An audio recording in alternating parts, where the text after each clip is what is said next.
अनुपम प्राकृतिक सुन्दरता र जैविक विविधताले भरिपूर्ण विश्वको एक सुन्दर देश नेपाल। यहाँ बग्ने 6000 बढी नदी नालाले नेपालको सुन्दरतालाई अझै निखारेका छन्। हजारौं नदीनाला हिमाली तथा पहाडी क्षेत्रबाट सुरु भएर बङ्गालको खाडीमा गएर मिसिन्छन्। प्रकृतिले वरदानमा दिएका हाम्रा यिनै नदीनालाले नेपाललाई जलस्रोतमा धनी तुल्याएको छ। यहाँको अथाह जलस्रोतको दिगो उपयोग गरेर देशलाई आर्थिक समृद्धिको बाटोमा अघि बढाउन सक्ने प्रशस्त सम्भावना छ। जलस्रोतको उपयोग गरी ठूला जलविद्युत आयोजना निर्माण गरेर देशलाई ऊर्जामा आत्मनिर्भर बनाउन सकिन्छ। सिंचाई परियोजना निर्माण गरी लाखौं हेक्टर जमिनमा सिंचाई सुविधा पुर्याएर कृषि उत्पादन बढाउन सकिन्छ। खानेपानी आयोजना निर्माण गरेर शहरदेखि गाउँसम्म स्वच्छ खानेपानी पुर्याउन सकिन्छ र यो दिशामा सरकार पनि अघि बढेको छ। मेलम्ची खानेपानी आयोजना, माथिल्लो तामाकोशी जलविद्युत आयोजना र भेरीबबै सिंचाई आयोजना यसका उदाहरण हुन्। यी आयोजना पूरा भई सञ्चालनमा आएपछि मुलुक समृद्धिको बाटोमा अघि बढ्नेछ। तर जलाधार क्षेत्रको संरक्षण नगरी निर्माण हुने यस्ता विकासे परियोजनाले पानीको स्रोत घटाउँदै लगेका छन्। विकासका नाममा जलस्रोतमाथिको बढ्दो दोहनको असर पानीको मुहानमा परिरहेको छ।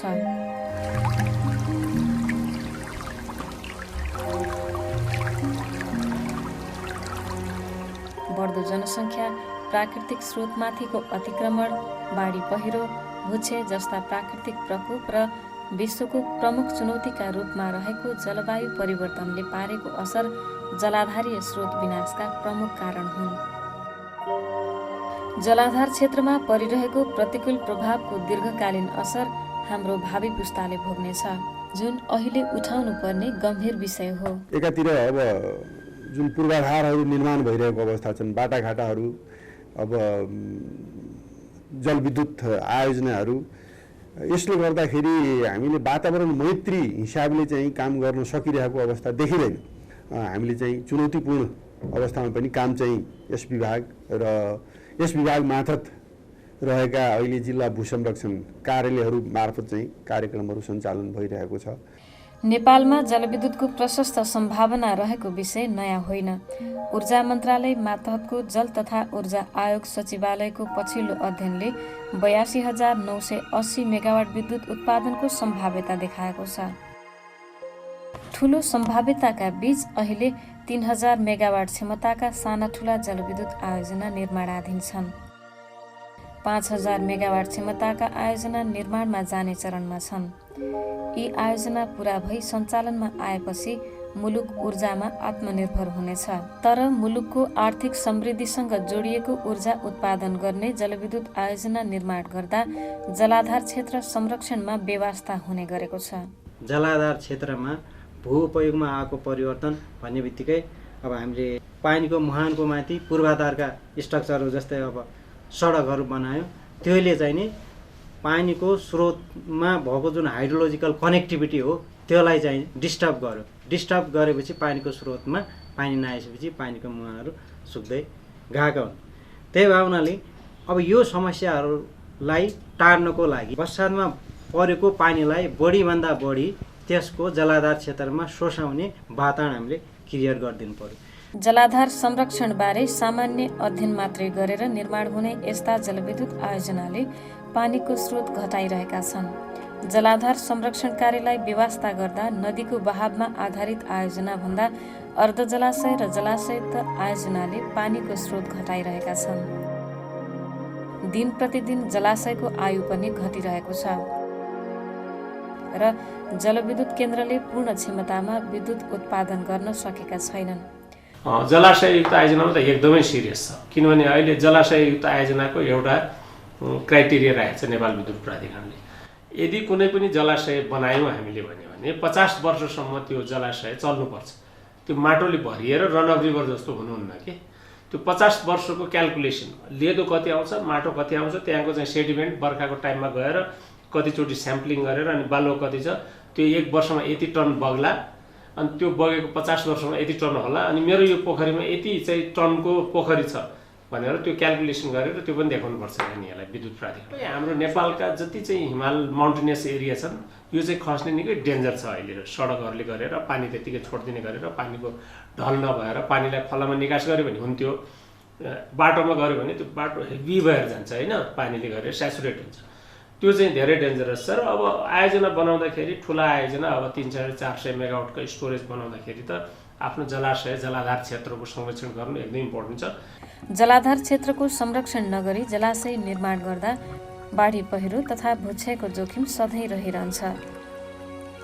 जलाशयमा माटो र बालुवा थुप्रिन गई आयोजनाले दिगो उत्पादन दिन सक्दैन। जलाशयमा जम्मा भएको माटो र बालुवा विद्युत गृहसम्म पुग्दा टर्बाइनमा पनि क्षति पुर्याउँछ। यसको उदाहरणका रूपमा नेपाल विद्युत प्राधिकरणले निर्माण गरेका कालीगण्डकी ए, मध्य मर्स्याङ्दी लगायत जलविद्युत गृहलाई लिन सकिन्छ। कालीगण्डकी ए को जलाशय सधैँ पहिरोको उच्च जोखिममा छ। सडक सञ्जाल विस्तारका क्रममा निरन्तरको भूस्खलनले जलाशयको क्षमता घटाउँदै लगेको छ, जसका कारण 144 मेगावाटको यो जलविद्युत केन्द्रले पूर्ण क्षमतामा उत्पादन दिन सकेको छैन।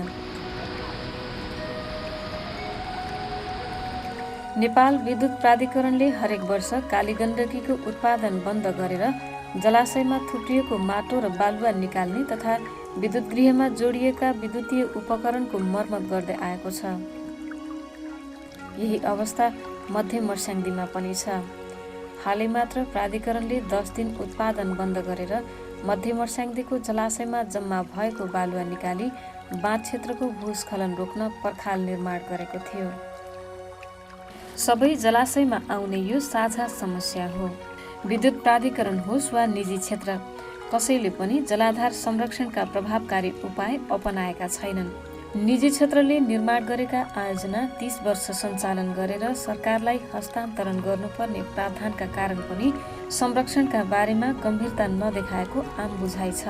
बाढी, पहिरो, भूक्षय, भूकम्प जस्ता प्राकृतिक प्रकोपबाट हुने क्षतिको परिपूर्ति बिमा रकमबाट हुने हुँदा जलाधार क्षेत्रको संरक्षण प्राथमिकतामा नपरेको देखिएको छ। जलाधार क्षेत्र संरक्षण नगर्नुले चाहिँ हाइड्रो पावरहरूको चाहिँ सञ्चालन हुने अवधि छ। जस्तै कुनै हाइड्रो पावरहरू 50 वर्ष 100 वर्षको लागि सञ्चालन हुने गरी बनाइएको हुन्छ, तर विविध प्राकृतिक प्रकोप लगायतका कारणले त्यो माटो मिसिएर आएको पानीले गर्दाखेरि जलविद्युत आयोजनाहरूका विभिन्न मेसिन उपकरणहरूमा चाहिँ क्षति पुर्याएर त्यसको मर्मत खर्च धेरै लाग्ने हुन्छ। त्यसलाई चाहिँ कम गर्ने हिसाबले त्यो माथिल्लो तटीय क्षेत्र र जलविद्युत आयोजना बीच पनि एउटा अन्तर्सम्बन्ध रहोस् र कुनै पनि जलविद्युत जलाशय पानी कम भएको कारणले अथवा माटो धेरै थिगेको कारणले त्यो आयोजना सम्पन्न गर्न नसक्ने अवस्थामा नपुगोस् भन्नको लागि यसमा पनि सुरुका वर्षहरूमा योजना बनाउने र प्राथमिकताको आधारमा कुन क्षेत्र बढी संवेदनशील छ र कहाँबाट बढी गेग्रानहरू आइरहेको छ, कहाँनिर पानी सुकिरहेको छ, ती कुराहरू पत्ता लगाएर एउटा निश्चित व्यवस्थापन योजना बनाएर त्यस अन्तर्गत कार्यक्रम सञ्चालन गर्ने। 140 मेगावाटको तनहुँ सेती, 1200 मेगावाटको बुढी गण्डकी, 750 मेगावाटको पश्चिम सेती निर्माणमा जाने तयारी अवस्थामा रहेका जलाशयुक्त ठूला जलविद्युत आयोजना हुन्। यी आयोजना निर्माण गर्दा जलाधार क्षेत्रको संरक्षणमा व्यवस्था गरेमा जलाशयमाथिको जोखिम पनि यथावत रहनेछ। तसर्थ मुलुकको आर्थिक समृद्धिसँग जोडिएका यी आयोजना निर्माण हुँदा जलाधार क्षेत्रको संरक्षणमा राज्यको ध्यान जान जरुरी छ। ठूला आयोजना निर्माण गर्दा नदी बेसिनका आधारमा संरक्षण कार्य अघि बढाउन सकिन्छ। यसले उपलब्ध पानीको पूर्ण उपयोग गरेर आयोजनालाई दीर्घकालसम्म पूर्ण क्षमतामा सञ्चालन गर्न सम्भव तुल्याउनेछ। एउटा आयोजना निर्माण गर्नेले नदी बेसिनको सम्पूर्ण जलाधार क्षेत्र संरक्षण गर्न सम्भव छैन, तर नदी बेसिनका प्रवर्धक प्राधिकरण र सरकारसँगको सहकार्यमा आर्थिक फन्ड तयार गरी जलाधार क्षेत्रको संरक्षण गर्न सकिन्छ। जलविद्युत उत्पादन गर्ने विश्वका धेरै मुलुकमा यो विधिको प्रयोग भएको छ। नेपाल सरकार वन तथा वातावरण मन्त्रालय मातहतको भू तथा जलाधार संरक्षण विभागले जलविद्युत आयोजनाको जलाधार संरक्षणमा गम्भीरता देखाएको छ। विभागले जलविद्युत जलाशय संरक्षणको अवधारणा ल्याएको छ। वरिपरिको वन जङ्गल संरक्षण गरिएन भने, भूक्षय नियन्त्रण गरिएन भने त्यहाँ सिल्टेसन हुने हरेक वर्षेनी चाहिँ त्यहाँबाट चाहिँ माटोहरू बगेर त्यही जलाशयमा जम्मा हुने र त्यसपछि त्यो पुरिँदै गइसकेको अवस्थामा त्यहाँ पानी जति हामीलाई आवश्यक पर्छ त्यो पानीको मात्रा नपुग्ने, त्यो हाइड्रो पावर जति उत्पादन हुनुपर्ने त्यो पनि घट्ने अवस्था छ। जस्तै तपाईँको अब कुलेखानी एउटा उदाहरण हो हैन। कुलेखानीमा विगतमा जति उत्पादन हुनु पर्थ्यो अथवा भइरहेको थियो त्यो हुन सकेन र त्यसपछि हाम्रो यो भू तथा जलाधार संरक्षण विभागकै पहलमा चाहिँ त्यहाँ व्यापक हामीले चाहिँ सरकारवालाहरू, स्थानीय निकायहरू, उपभोक्ताहरू सबैसँग चाहिँ छलफल गरेर अन्तर्क्रिया गरेर उहाँहरूको सहयोग र समन्वयमा हामीले चाहिँ अभियान सुरु गऱ्यौँ त्यहाँ र अहिले चाहिँ त्यो संरक्षण राम्रो भएको छ। त होल जलाधार क्षेत्र चाहिँ अहिले संरक्षण भएर पुनः फेरि पानीको मात्रा बढाएको छ र विद्युत उत्पादन पनि बढेको अवस्था छ। हाल सञ्चालनमा रहेका जलविद्युत केन्द्रको जलाशयको आयु लम्ब्याई विद्युत उत्पादन दिगो बनाउन जलाधार संरक्षणमा विभागले जोड दिएको छ। जलविद्युत आयोजनाको जलाधार क्षेत्र संरक्षण गर्न विभागले कार्यविधि तयार गरेको छ। जलाधार क्षेत्रको संरक्षण गर्न क्षेत्र पहिचान गरी तथ्याङ्क सङ्कलन गरेर कार्ययोजना तयार गरिनेछ। जलाशयमा जम्मा हुने माटो तथा बालुवा रोक्न गेग्रान छेकबाँध संरचना निर्माण गर्ने विभागको योजना छ। यस्तै बाढीको पानी व्यवस्थापन गर्न पोखरी निर्माण गरिनेछ। संरक्षण कार्यक्रम सञ्चालन गर्न कम खर्चिलो बायो इन्जिनियरिङ प्रविधि उपयोग गरिनेछ। जलाधार संरक्षण कार्यक्रममा स्थानीय सरोकारवालालाई पनि प्रत्यक्ष रूपमा संलग्न गराइने विभागले जनाएको छ। स्थानीयको प्रत्यक्ष संलग्नतामा संरक्षण कार्यक्रम सञ्चालन गर्दा अपनत्व बढ्न गई जलाशयको दिगो उपयोग हुने विभागको विश्वास छ। जलाधार संरक्षण कार्यक्रमले पानीका स्रोत र नदी खोलाको जलबहावमा स्वच्छता अभिवृद्धि हुने अपेक्षा गरिएको छ। खेतीयोग्य जमिन, गाउँ बस्ती र ठुला पूर्वाधारमा बाढी, पहिरो र भूक्षयको जोखिम न्यूनीकरण हुँदा वातावरण संरक्षण हुनेछ। संरक्षण कार्यक्रम सञ्चालन गर्दा जलवायु परिवर्तनको असर न्यूनीकरणमा पनि सफलता मिल्नेछ। यी कार्यक्रमले जलविद्युत आयोजनाको जलाशयमा गेग्रान बहावमा कमी आई विद्युत गृहको दिगोपनामा वृद्धि हुनेछ र जलाशयको क्षमता पनि कायम रहनेछ। जलविद्युत आयोजनाको जलाशय जस्तै सहरी जलाधार क्षेत्रमा पनि खानेपानी आयोजना निर्माण गर्दा होस् वा पानीको स्रोतको उपयोग गर्दा होस्, जलाधार संरक्षणको विषय गौण रहिआएको छ। सहरमा रहेका चाहिँ साना ठुला नदीहरूलाई पनि संरक्षण गर्ने, जलाशय संरक्षण गर्ने, जलको चाहिँ जुन एउटा चाहिँ आइरहेको थियो त्यो घट्दै गएको यहीँ काठमाडौँमै हामीले देख्न सक्छौँ। कतिपय जहाँ चाहिँ पानीका मुहानहरू थिए त्यो सुक्दै गएको अवस्था छ। त्यस्तै अब जमिन मुनि भएका पानीहरूको सतह पनि जताततै घट्दै गइरहेको अवस्था छ। विगतमा चाहिँ तराईमा तपाईँको 20-25 फिट खनेर पानी आउने अवस्था थियो भने अहिले चाहिँ 100-150 फिट जाँदाखेरि पनि बालुवा आउने अवस्था छ र पानी पाउन गाह्रो भएको अवस्था हो।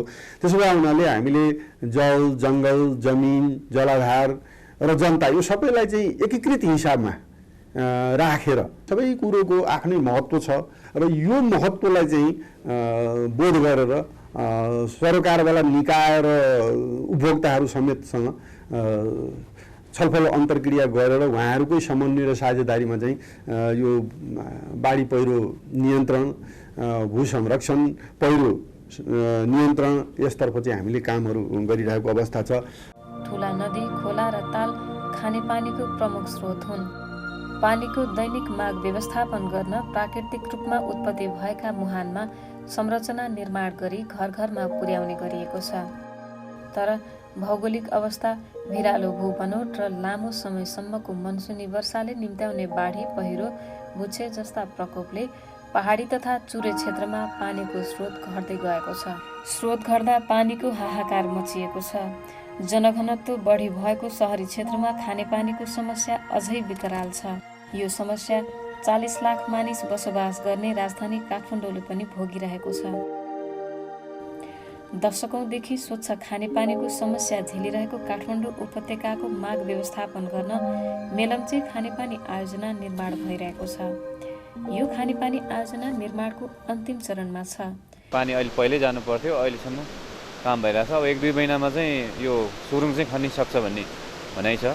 अनि सुरुङ खनिसकेपछि यो पोखरीहरू बनाउने काम बाँकी छ। ब्रेक थ्रु गरिसकेपछि पनि त्यो भित्रहरू सबै मेन्टेनेन्सहरू गरिसकेपछि चाहिँ नि सुन्दर जलमा पानी खस्छ यसको। कुनै बाधा व्यवधान नआउने हो भने 1 वर्षभित्र मेलम्चीको पानी राजधानीवासीको घर घरमा आइपुग्ने निश्चित छ।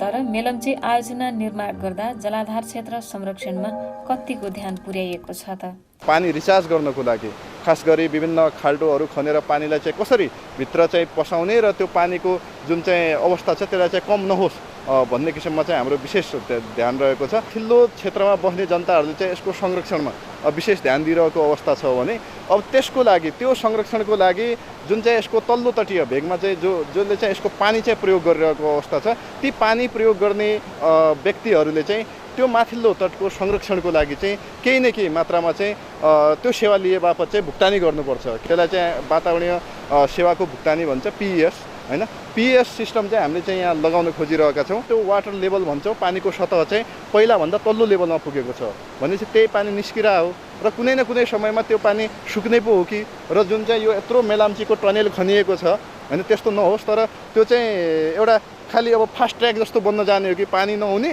एउटा मोटर जाने बाटो पो बन्ने हो कि भन्ने एउटा चिन्ता चाहिँ हामी विज्ञहरूले चाहिँ यो लिइरहेको सन्दर्भमा हामीले चाहिँ त्यसलाई चाहिँ एउटा अब चुनौतीको रूपमा लिएका छौँ हैन। त्यसलाई चाहिँ निरन्तर त्यो पानी चाहिँ बग्ने वातावरण बनिरहोस् हैन, त्यो टनेलको पनि सदुपयोग होस् र राज्यको जुन यत्रो लगानी छ त्यो चाहिँ सदुपयोग गर्न सकियोस्, त्यो एउटा चिन्ताको विषय, चुनौतीको विषय चाहिँ त्यो रहिआएको छ।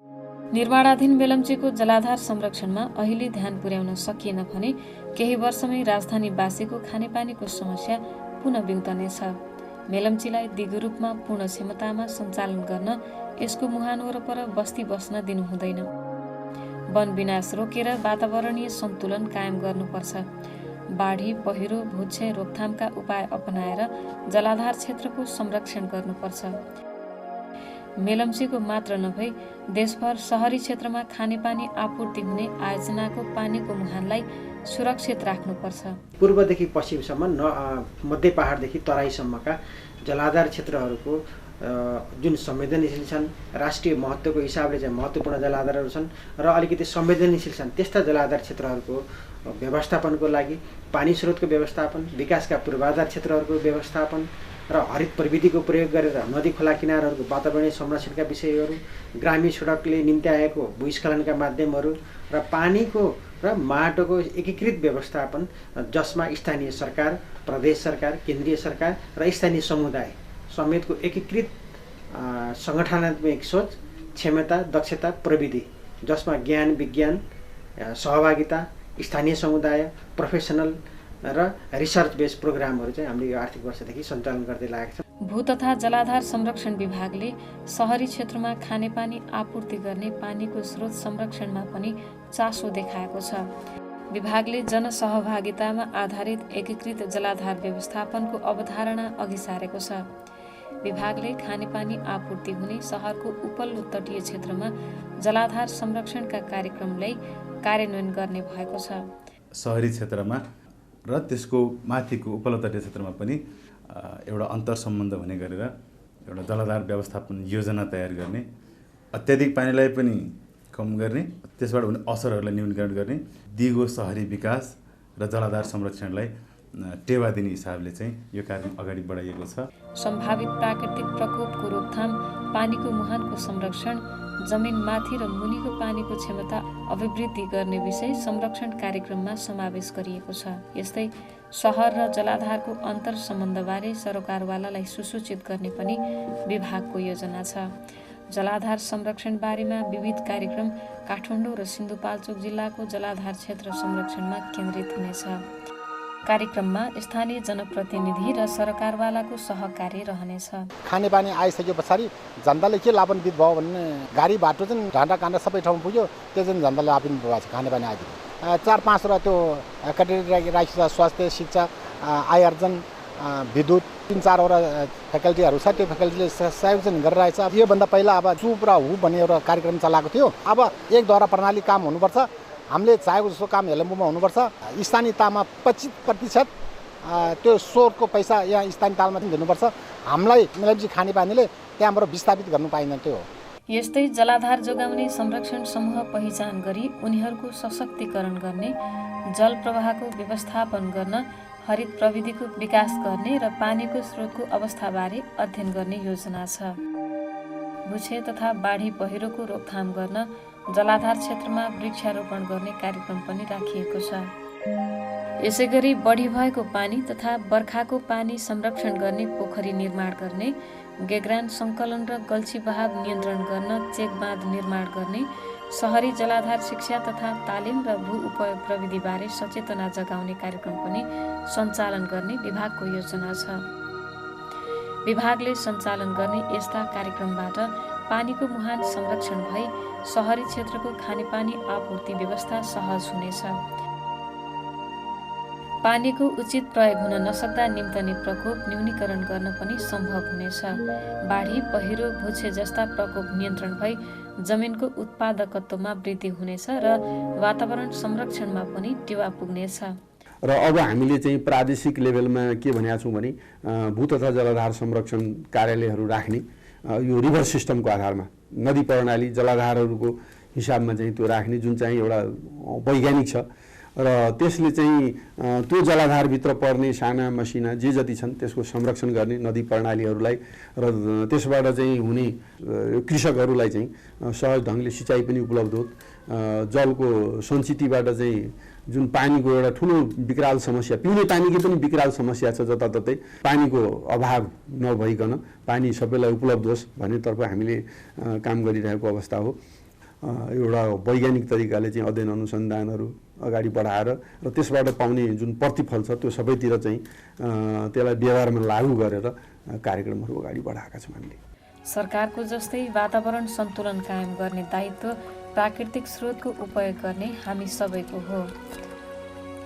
तसर्थ वन विनाश, बाढी, पहिरो र भूक्षय रोक्न तथा वातावरण जोगाउन आआफ्नो स्थानबाट सबैले भूमिका निर्वाह गरौँ र प्राकृतिक स्रोत उपयोग गर्न पाउने भावी पुस्ताको अधिकारको संरक्षण गरौँ।